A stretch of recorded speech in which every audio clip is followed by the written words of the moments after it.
والسلام على سيد الأنبياء والمرسلين أما بعد فأعوذ بالله من الشيطان الرجيم بسم الله الرحمن الرحيم إن الله وملائكته يصلون على النبي يا أيها الذين آمنوا صلوا عليه وسلموا تسليما اللهم صل وسلم وبارك على سيدنا ومولانا محمد النبي الأمي الحبيب العالم القدر العظيم الجاه وعلى آله وصحبه وسلم صلاة وسلام عليك يا رسول الله صلى الله تعالى عليه وآله وسلم.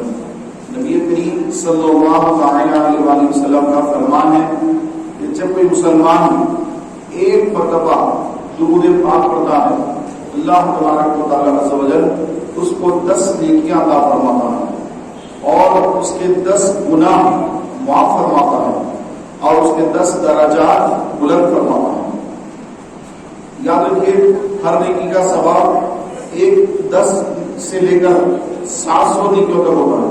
10 سے لے کر 700 نیکیوں تک ثواب بڑھتا ہے. جتنا اخلاص زیادہ ہوگا اتنا ثواب بڑھتا چلا جائے گا. ہر کام کے لیے خلوص شرط ہے, اخلاص شرط ہے, اللہ کی رضا یہ شرط ہے. اور آدمی اگر دکھاوے کے لیے کرتا ہے, لوگوں کو دکھانے کے لیے کوئی عمل کرتا ہے, تو یاد رکھیں اس کا کوئی ثواب نہیں ہے بلکہ وہ الٹا گناہ ہے. فرمایا کہ تھوڑا سا ریا بھی شرک ہے. ریاکاری کرنے والا, ریاکاری یعنی لوگوں سے اپنی عبادت کی واہ واہ چاہنے والا, لوگوں کے سامنے نیک بننے والا, یہ لوگ اس کو دیکھ کر اچھا سمجھے, نیک سمجھے, اس کو متقی سمجھے, تو لوگوں کو دکھانے کے لیے جو عمل کرتا ہے ریاکاری کرتا ہے, تو ریاکاری کرنے والے کو کوئی ثواب نہیں ملے گا بلکہ اللہ تبارک و تعالیٰ الٹا اس کو گناہگار ہوگا اللہ کی بارگاہ میں, اور اللہ کی بارگاہ سے اس کو گناہ ملے گا, اس کو قیامت کی روز اس کی سزا ملے گی. میرے پیارے بھائیوں, یہ چیز ہر مسلمان کے اندر پیدا ہونا ضروری ہے کہ ہمارا ہر عمل صرف اللہ کے لیے ہو, خالص اللہ کے لیے ہو, اور کسی مخلوق کے لیے نہ ہو. جیسے کوئی بندہ حج کرتا ہے تو حج کرنے کے بعد وہ اپنی نیکی کو لوگوں میں ظاہر نہ کرے کہ میں حج کیا ہوں, بلکہ نیکی کو چھپائے کہ میں نے جو کیا ہے اللہ کے لیے کیا ہے اور اللہ مجھے دیکھ رہا ہے. میں نے حج کیا اللہ کے لیے تو الحمدللہ میرا آج حج اللہ کے لیے, مجھے لوگوں کو دکھانے کی حاجت نہیں ہے. کسی نے مسجد تعمیر کی تو ضرورت نہیں ہے کہ لوگوں کو بتاتا میرے کہ فلاں مسجد میں تعمیر کرا اور اتنا اس میں نے یہ کیا, میں نے وہ کیا. تو یہ آپ لوگوں کو کیوں بتا رہے ہیں؟ لوگوں کو بتانے کی حاجت نہیں ہے, بلکہ جس کے لیے کیا ہے وہ خوب جانتا ہے, خوب آپ کو دیکھ رہا ہے. میرے پیارے بھائیوں, اسی طرح ہر کام میں اخلاص پیدا کرنا یہ شرط ہے. اور اگر دکھاوا ہوگا تو یاد رکھیں میدان محشر ہوگا. آپ الاسلام فرماتے ہیں قیامت کا دن ہوگا اور اللہ کے حضور لوگوں کی پیشیاں ہوں گی, لوگ حاضر ہوں گے اللہ کے حضور, ہر ایک کو حاضر ہونا ہوگا. تو اللہ تعالیٰ حافظ قرآن جب اللہ کی بارگاہ میں آئے گا تو حافظوں سے اللہ فرمائے گا کہ تو نے کیا کیا؟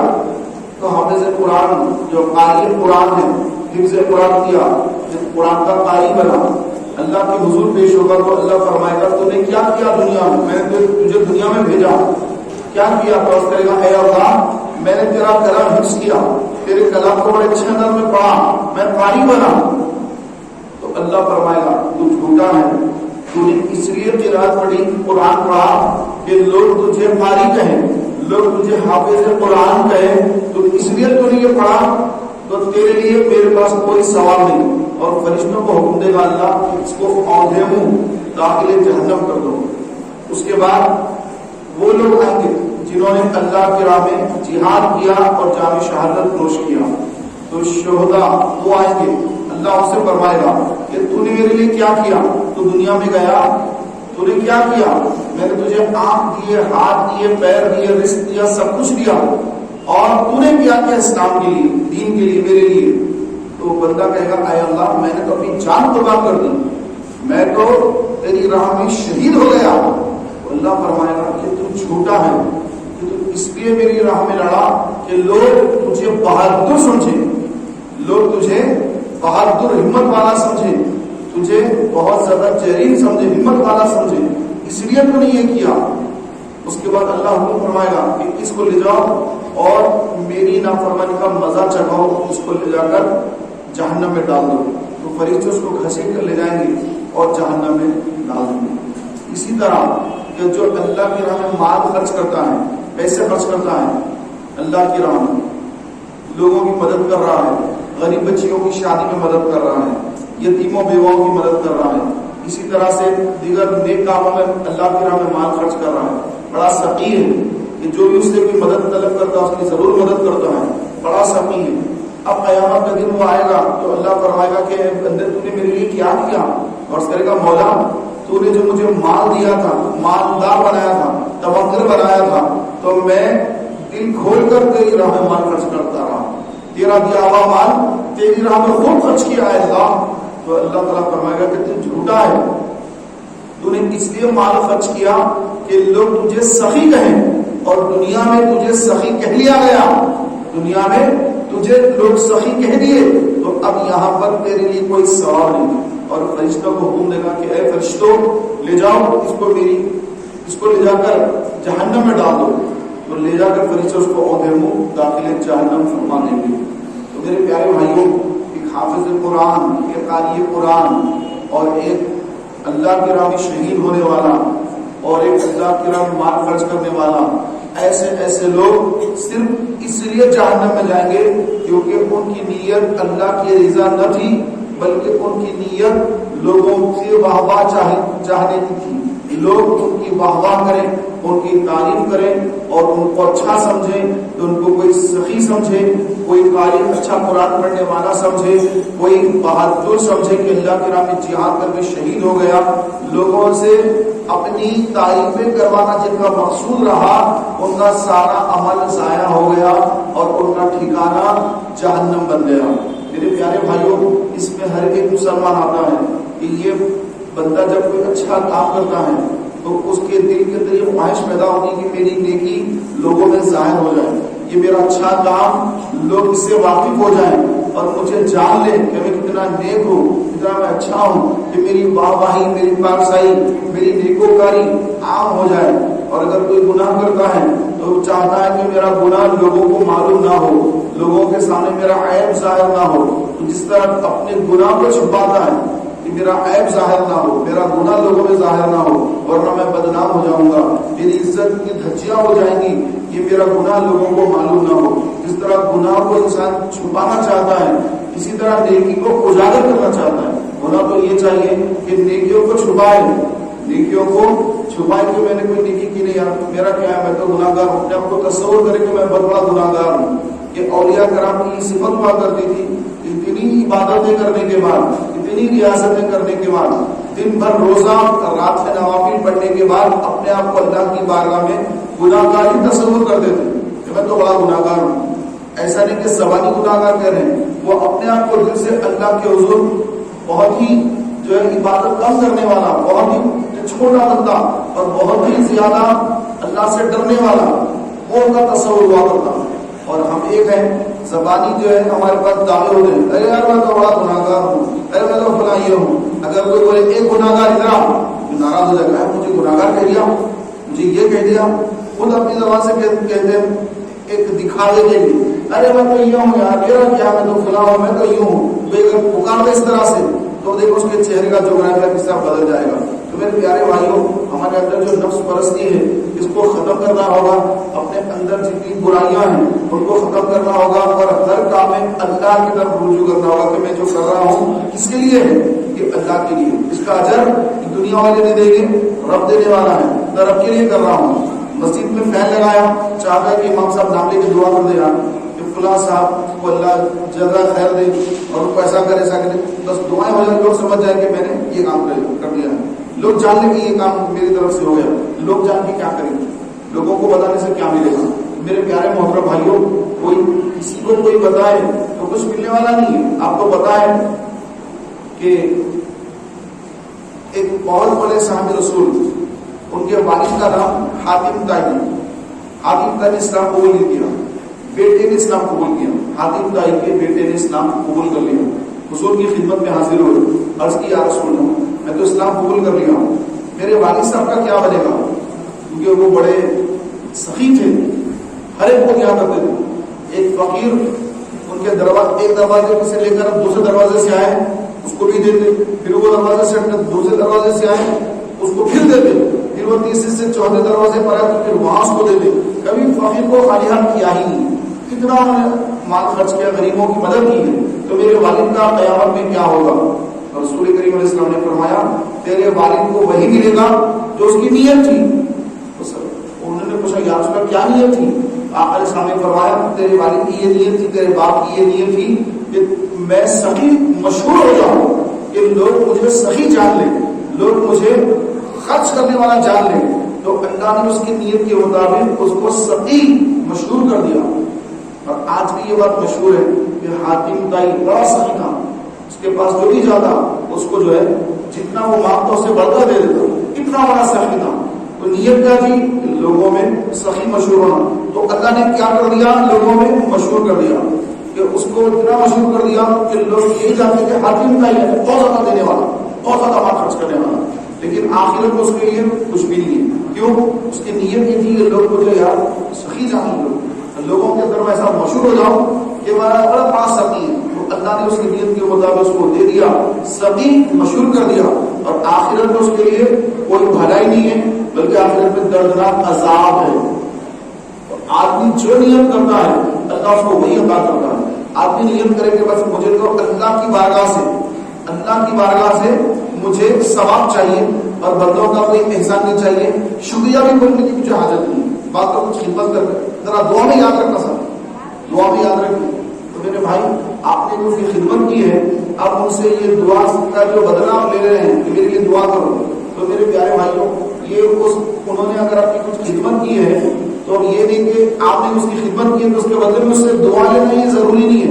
تو دعا دے نہ دے کوئی بات نہیں، ہمارا مقصود رضا الہی ہے، اللہ تعالیٰ دینے والا ہے، وہ اس کی دعا کے ہم محتاج نہیں ہیں، سامنے والے کی دعا کے محتاج نہیں ہے۔ ہر بندہ اللہ کا محتاج ہے، تو جس نے یہ کیا ہے وہ بندے کے لیے نہیں بلکہ اللہ کی رضا کے لیے کیا ہے۔ آپ کے پاس پیسہ ہے، آپ نے سامنے والے کی مدد کی ہے، اب مدد کر دی مدد، اب اس کے ساتھ یہ جو ہے امید نہ رکھیں کہ یہ جو ہے بس ہمیشہ میرے سامنے جھک کے آتا رہے اور ہمیشہ جو ہے مجھے دعا دیتا رہے اور بس سامنے میں ایسا رہے، نہیں، آپ نے اللہ کے لیے کیا ہے، بس کیا ہے، اب ہو جائے اس کو، وہ سامنے والا کیسا بھی رہے اس کی مرضی ہے۔ اب وہ اس کی دعا میں یاد رکھنا، کبھی بھی ایسا ہے تو کچھ کہنا، یہ وہ 10 باتیں کرنے کی ضرورت نہیں ہے۔ یار محترم بھائیوں، اللہ کے لیے کیا ہے ختم کر دیا ہے۔ حضرت امام حسن امام حسین دونوں ہی مرتبہ بیمار تھے، آپ کا بچپن مبارک ہے امام حسن امام حسین کا، بچپن میں بیمار ہوئے۔ تو میرے پیارے بھائیوں، حضرت مولا علی، حضرت سیدہ فاطمہ زہرا اور ان کی کنیز حضرت فضا، تینوں نے جو ہے ان کی صحت یابی کی منت مانی روزہ رکھنے کی کہ اگر حسنین کریمین کو بیماری سے شفا ہو گئی تو ہم شکرانے کے طور پر 3 روزے رکھیں گے۔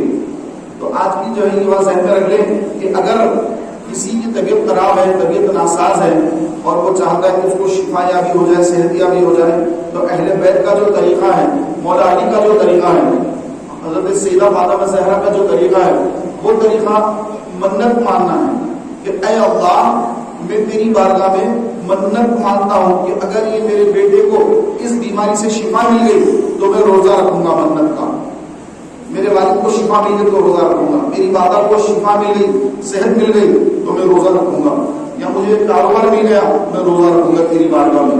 تو اس طرح کوئی اچھے کام ہونے پر کوئی نیکی کرنے کی منت ماننا یہ صحابہ اور اہل بیت اطہار کا طریقہ رہا۔ تو حضرت امام حسن امام حسین بیمار ہو گئے تو تینوں نے روزے کی منت مانی کہ اے اللہ حسنین کریمین کو اگر شفا مل گئی تو تیری بارگاہ میں 3 دن کے روزے رکھیں گے۔ اللہ نے شفا عطا فرمائی، صحت عطا فرمائی، تو تینوں نے روزے رکھا۔ پہلا دن افطار کا وقت آیا، مولا علی محنت وغیرہ فرما کر جو لے کر آئے بازار سے، تو سیدہ پاک نے اس کو جو کی روٹی بنائی اور 3 روٹیاں بنا کر افطار کے وقت تینوں کے سامنے رکھی گئی۔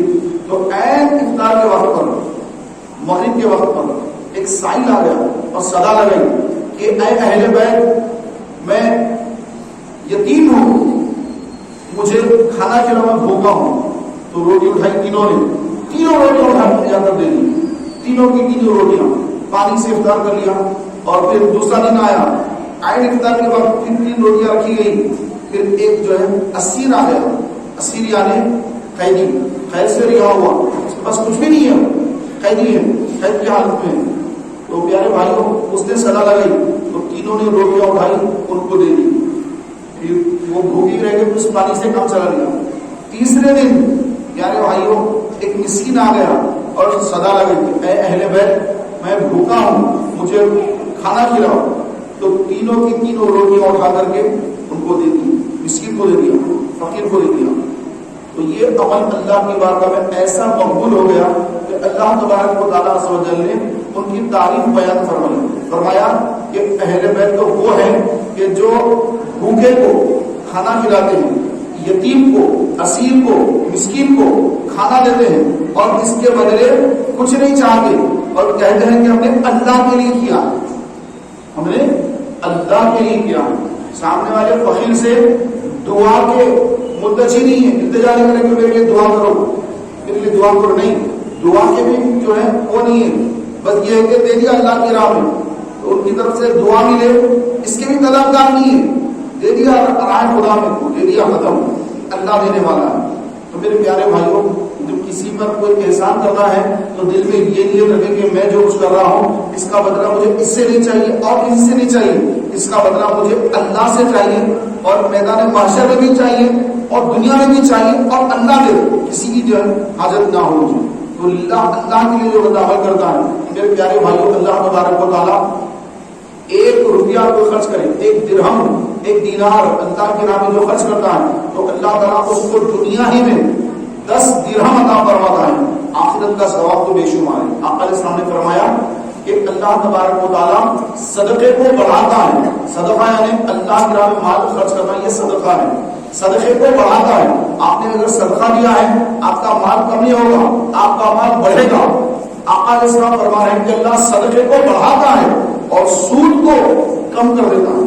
کہ جو لوگ سودی کاروبار کرتے ہیں, سود میں ملوث ہیں اور کچھ 2-4 لاکھ روپئے دیے, اب اس کے ہر مہینہ 2-4 ہزار روپئے اس کی سود کی رقم وصول کر رہے ہیں, تو بظاہر ان کے پاس ہر مہینہ سود کی رقم آ رہی ہے, 2,000, 4,000, 5,000 جو بھی سود آ رہا ہے, بظاہر سود تو آ رہا ہے, لیکن وہ آنے کے بعد اس میں برکت ختم ہو رہی ہے. وہ آ بھی رہا ہے اور پھر اس کی برکت بھی ختم ہو رہی ہے, وہ چلا بھی جائے گا, بیمار پڑ جائے گا, اس کا بیٹا بیمار پڑ گیا, بیٹی بیمار پڑ گئی, خود بیمار ہو گیا, اس سے ڈبل نکل گیا, آیا جتنا تھا اس سے ڈبل نکل گیا.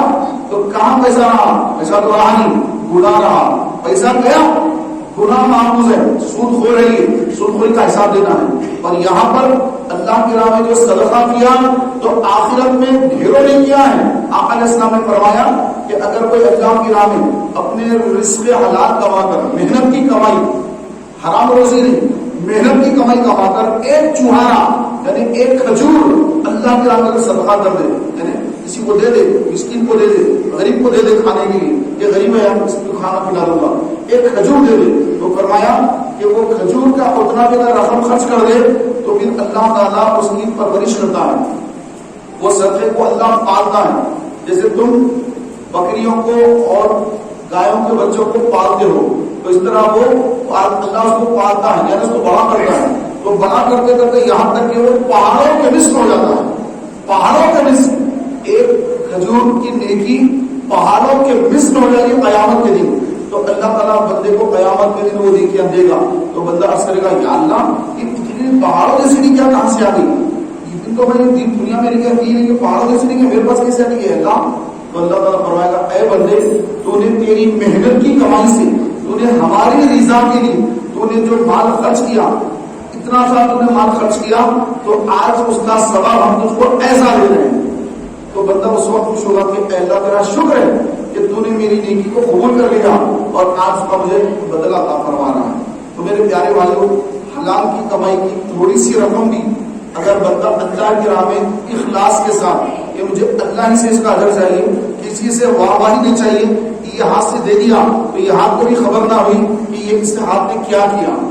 لیکن ہمارا حال یہ ہے کہ پورے شہر میں ڈنکے بجائے میری نیکی کے, تو میرے پیارے بھائیوں پھر مخلوق سے جو اس کا ثواب لینا پڑے گا، تو مخلوق کو ثواب دینے والی ہے نہیں، ثواب تو اللہ دینے والا ہے.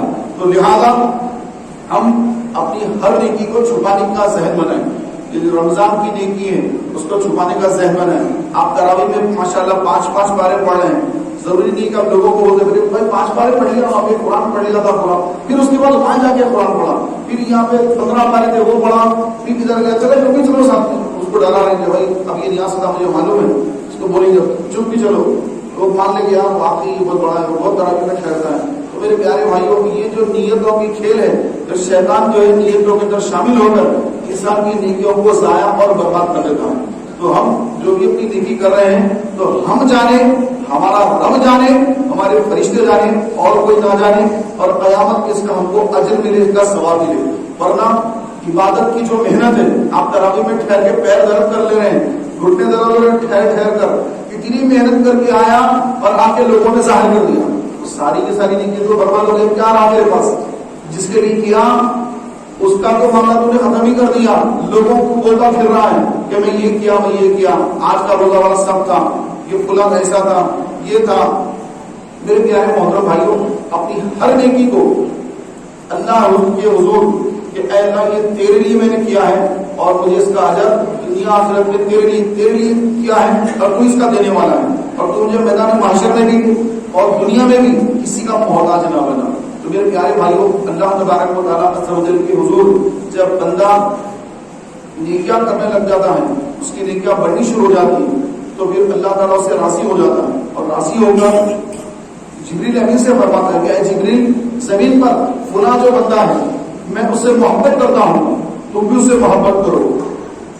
تو جبریل امین اس سے محبت کرنے لگتے ہیں اور زمین پر تشریف لاتے اللہ کے حکم سے، اور فرشتوں کو فرماتے کہ فرشتوں کہ فلاں جو بندہ ہے اسے اللہ محبت فرماتا ہے، اور اللہ نے اس سے محبت کرنے کا مجھے بھی حکم دیا ہے، میں بھی اس سے محبت کرتا ہوں اور تم بھی اس سے محبت کرو. تو زمین کے فرشتے بھی اس سے محبت کرنے لگ جاتے ہیں. تو میرے پیارے بھائیوں جب ایسی ان کی محبتیں، اللہ کی محبت، جبریل کی محبت، فرشتوں کی محبت، تو پھر بندہ کیا ہوتا ہے؟ غوث اعظم ہوتا ہے، غریب نواز ہوتا ہے، بندہ نواز یسوع دراز ہوتا ہے، یوسف بن شریف بن ہوتا ہے. تو یہ جو اللہ کے نیک بندے ہیں تو ان کا معاملہ جدا ہوتا ہے، ان کا معاملہ نرالا ہوتا ہے، صدیاں گزر جاتی ہیں، اس کے بعد بھی ان کی بارگاہوں میں لوگ حاصل ہو کر برکات حاصل کرتے ہیں. اللہ تبارک و تعالیٰ ہمیں بھی خلوص عطا فرمائے، ہر کام اللہ کی رضا کے لیے کرنے کی توفیق عطا فرمائے. آمین بجاہ نبی صلی اللہ علیہ وسلم. پیارے بھائیوں